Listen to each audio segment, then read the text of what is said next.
it's no secret. We're not trying to oversell the status of our pools. They are in sad shape, and that is due to their age. Silver Lake goes back to, I believe, the 50s, and then Soldiers has had some renovations.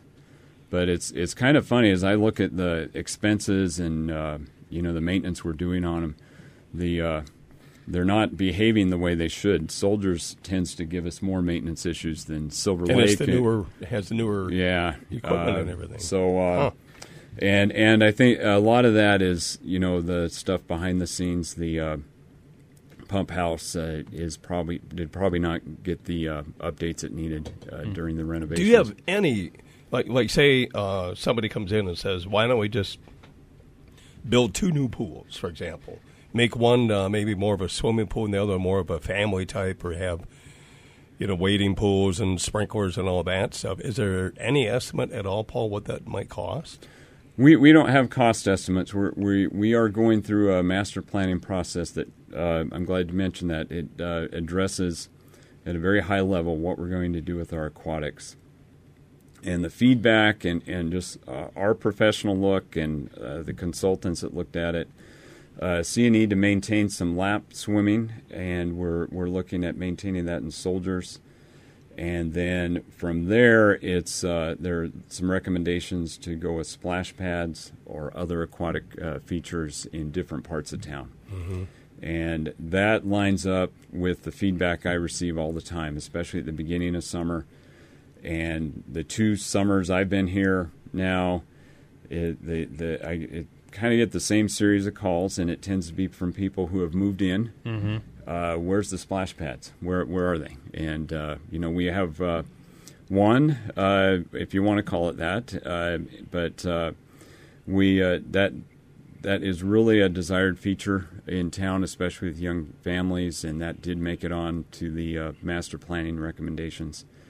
So it's right. Those recommendations will come forward. We're going to present them to council in the next few weeks, and then we will bring that back to our board for approval in August.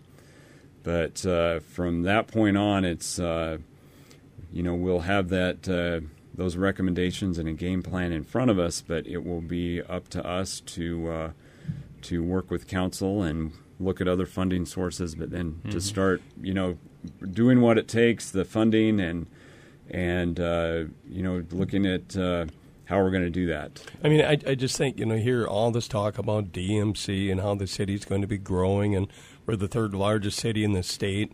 You drive around all these little towns around here, they have pools that are just swamped every day you drive by, and you just scratch your head and wonder, why don't we have that kind of turnout here? And if it's in part because of the way they're set up or their age or the problems you're having, that's one thing. But it just, to me, if you had a decent pool down there, I think you'd be crowded every day. Yeah. And as I said at the beginning, it is a matter of just the pools are outdated. Other communities around us have built water parks and other aquatic features. And what our residents are telling us is that they would like us to find a way to keep up with that, and so we'll be going to work once we get that master plan. So your master plan will essentially lay out where you think the city should go with this aquatics program. Aquatics and just... And that will include Foster and Cascade, the outdoor swimming pool. They are included in that plan.